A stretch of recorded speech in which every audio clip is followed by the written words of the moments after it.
Mel writes in and says, TJ, thanks, your course has been helpful. Thank you. I've got a big speech in September.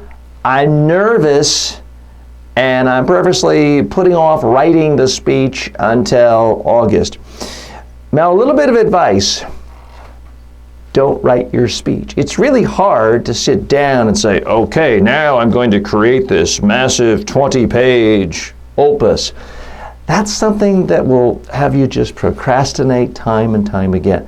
My recommendation, anytime you got a spare moment, you're on a bus, a plane, a subway, you're waiting at a doctor's office, pull out your cell phone, go to a notes page, and just brainstorm on ideas you have that you really want to communicate to your audience. Don't worry about making it pretty. Don't write a beginning and nothing flowery, just ideas. 10 words or less, a single sentence. Here's an idea.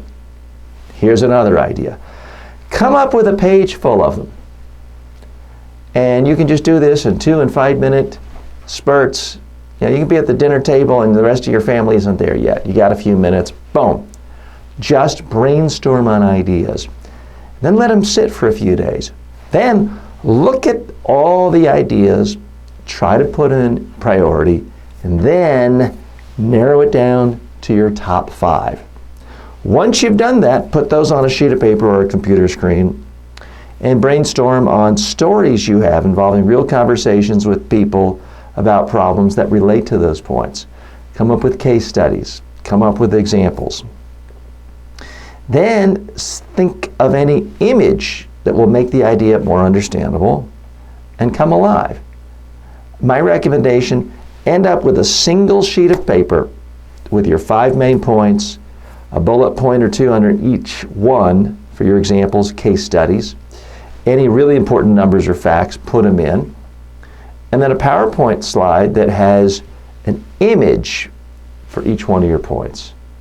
And if you've got tons and tons and tons of other data, put that in a slide deck that you email to people or hand out. But for goodness sakes, don't project it at the conference. That is far and away the best way to write a speech for 99.9% of the world. Now, if you are a president and people are going to be of a country and people are analyzing every word and media are dissecting it, that's different. If you are a director general of the United Nations and you've got people from every single country translating it, analyzing it, trying to figure out how to put it into policy, that's different. You got to write out that speech. But for most people in the business world and even the government world, the hard part is getting your immediate audience to pay attention and understand and remember your audience. My technique is going to save you time and end up with a much better speech. So please try it. Don't wait till you've got a perfect moment of inspiration and a 10-hour block of time to write the speech. Start brainstorming today.